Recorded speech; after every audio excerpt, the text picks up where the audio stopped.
খবরে নজর থাকবে। বন আধিকারিককে আঙুল তুলে শাসানি তৃণমূল বিধায়কের। সোশ্যাল মিডিয়ায় ভাইরাল পাণ্ডবেশ্বরের তৃণমূল বিধায়ক নরেন্দ্রনাথ চক্রবর্তীর শাসানির ভিডিও।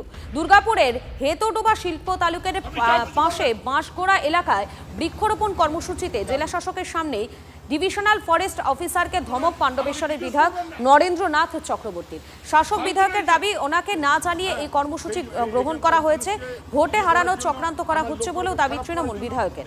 অনুষ্ঠানে উপস্থিত ছিলেন মন্ত্রী প্রদীপ মজুমদার। এই বিষয়ে ডিএফওর সাথে যোগাযোগ করা হলে উনি এই বিষয়ে মন্তব্য করতে চাননি। ঘটনায় নরেন্দ্রনাথ চক্রবর্তী এবং জেলা শাসকের ভূমিকায় সমালোচনা বিজেপি নেতা জিতেন্দ্র তিওয়ারির।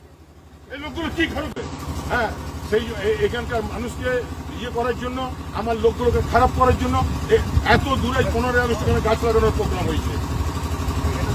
একদম স্যার, আমি এখানকার বিধায়ক, আমার সঙ্গে সামান্য পরামর্শ করার প্রয়োজন বোধ করেনি। ভাই, এই লোকগুলো কি খাবে?